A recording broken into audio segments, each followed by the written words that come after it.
Salut les devins, c'est Saikyo. Petite vidéo aujourd'hui de spoiler concernant l'anime Boruto, et pour savoir ce qui va se passer après le fameux arc Retour vers le passé, ça a été révélé grâce au magazine japonais Animage. On s'était déjà parlé de l'épisode 136, mais on va faire quelques petites précisions par rapport à cet épisode-là sans trop s'éterniser dessus aujourd'hui.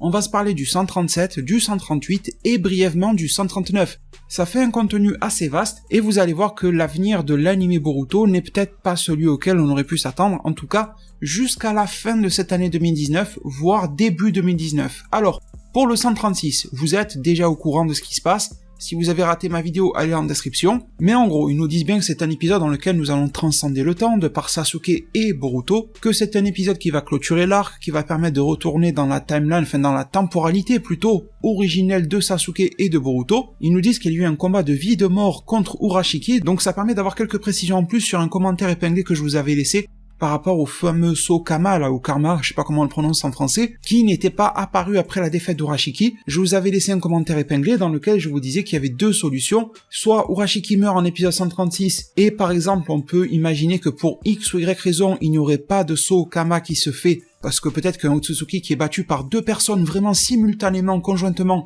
ne peut pas délivrer de saut, comme c'est le cas avec Naruto jeune et Boruto, contrairement à Boruto qui avait battu Momoshiki, avec l'aide de Naruto adulte, mais pas conjointement directement. Donc ça pourrait expliquer ça. Il y a l'ami Darkos aussi qui m'a dit que pourquoi pas, ce n'est pas tous les Otsutsuki qui peuvent le transmettre ou qui le possèdent, c'est aussi intéressant. Et de l'autre côté, je vous avais émis l'idée comme quoi Urashiki était peut-être tout simplement pas mort. Ça, on en a parlé de manière publique avec le collègue Raito sur Twitter aussi. Il y avait plusieurs idées qui avaient été émises, comme quoi pourquoi pas Urashiki va remettre la main sur un de ses artefacts pour voyager à travers le temps. C'est un petit peu bizarre parce que théoriquement il n'y en a plus qu'un, et celui-ci c'est Sasuke qui le possède.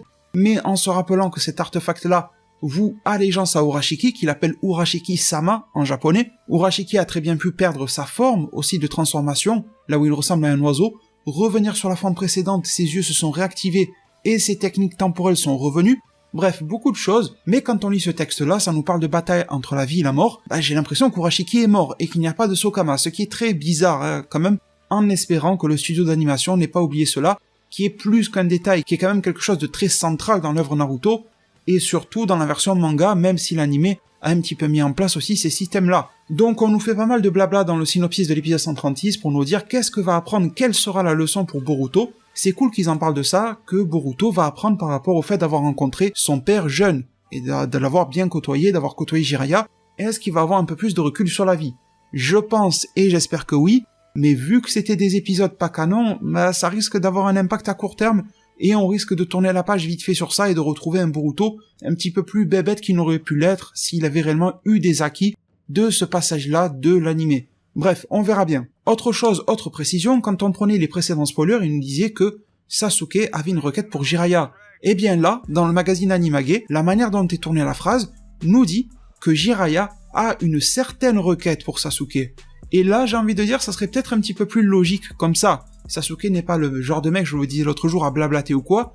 Jiraiya, lui, un petit peu plus. Jiraiya, on l'a vu en fin de 135, a l'air de prendre pas mal de recul sur la situation. Déjà avant le 135, il avait l'air d'avoir compris à moitié les choses, même s'il avait fait mine d'abandonner l'idée de Sasuke Uchiwa et tout ça.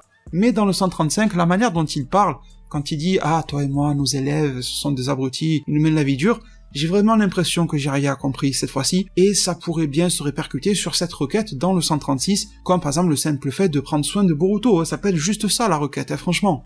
Ou alors, chose qui serait super dans l'émotion, que Jiraiya transmette un objet, ou plutôt un message, par le biais de Sasuke à Naruto. Imaginez Sasuke qui balance cette phrase-là à Naruto une fois rentré, et on voit un Naruto en pleurs parce que son ancien sensei, Ero Sennin, lui a fait passer un message au travers le temps.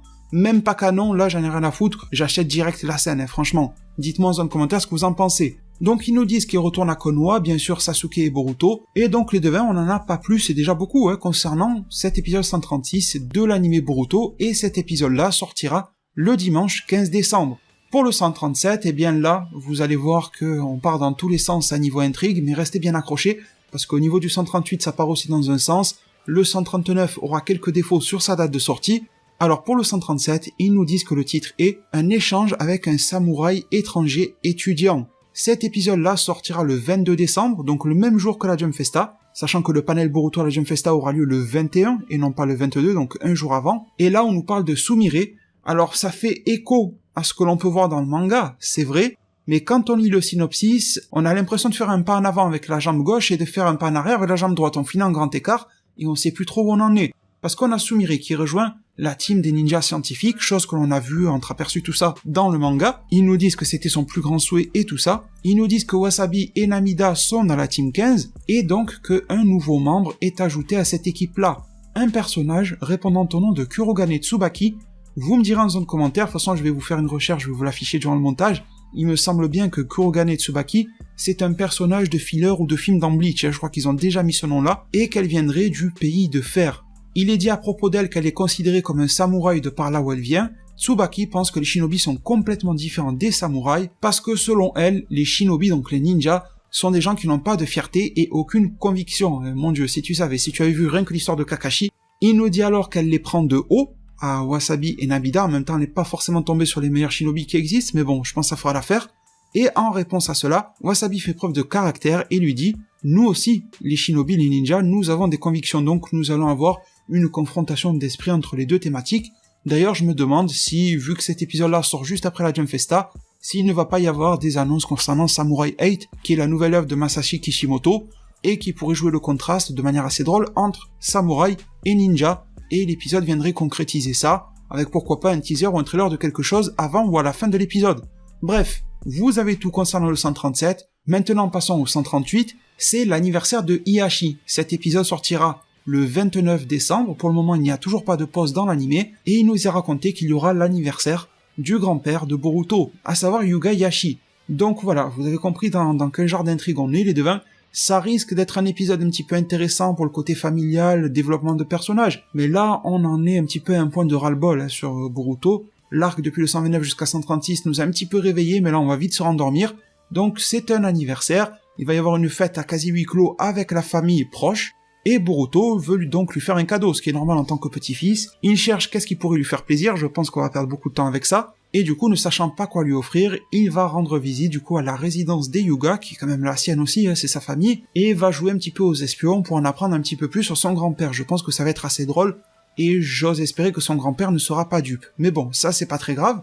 Et on nous dit qu'un homme apparaît, un homme qui a beaucoup de fierté, un homme qui a beaucoup de confiance en ses pouvoirs et ses capacités.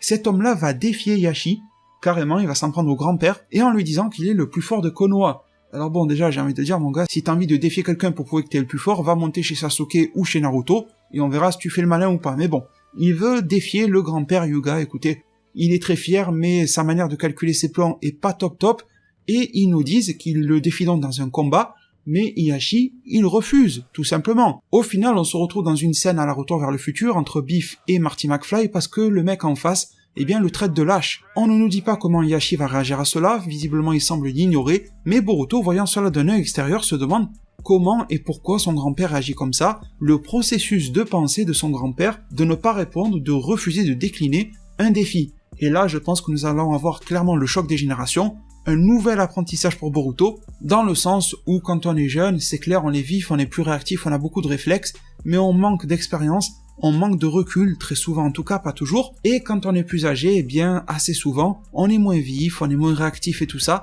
mais on analyse beaucoup mieux, et on répond très souvent, pas toujours, beaucoup mieux, à une même situation donnée. Je pense que ça sera ça un petit peu la logique de l'épisode. Les devins, vous savez tout absolument en termes de synopsis. Reste plus qu'à vous parler de l'épisode 139, je vous ai mis bien évidemment les sources en description comme d'habitude, et il nous est dit pour l'épisode 139 qu'il ne sortira pas à la date prévue, qu'il ne sortira pas le 5 janvier 2020, mais qu'il sortira le 12 janvier 2020.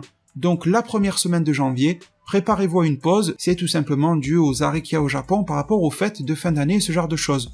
Vous êtes au courant de tout, dès qu'on en sait plus sur le 139, je vous en dirai plus. Est-ce que la trame principale va reprendre pour 2020? Ça m'a l'air assez évident. Est-ce qu'elle va reprendre début 2020? C'est plus compliqué, mais j'espère réellement que la Jump Festa va faire l'effort de au moins nous teaser ce fameux retour-là, en nous donnant au moins une date approximative. Je sais que de par un œil éclairé, les fans de Boruto vont me dire non mais c'est trop tôt, l'animé n'a pas assez avancé, mais en même temps, quand on est vraiment spectateur de cet animé-là, on ne peut que se lasser par rapport à ce qui est proposé. Donc on a un gros paradoxe, le paradoxe que c'est trop tôt pour relancer la trame principale, et l'autre paradoxe qu'on en a marre qu'elle ne soit pas là. Donc est-ce qu'ils vont peut-être prendre le parti pris de relancer un petit peu, de balancer par exemple un arc canon et de nous refourguer plein de hors-série pendant un bon moment, le temps que la balance équilibre, je ne sais pas, mais il est grand temps que l'on avance, et on peut se demander alors quand est-ce que Kara va faire sa fameuse apparition. Je n'en dis pas plus pour ne pas spoiler les gens, mais en tout cas dans la fanbase de Boruto, je pense que c'est un événement extrêmement attendu pour l'anime, mais qui ne montre absolument pas le bout de son nez.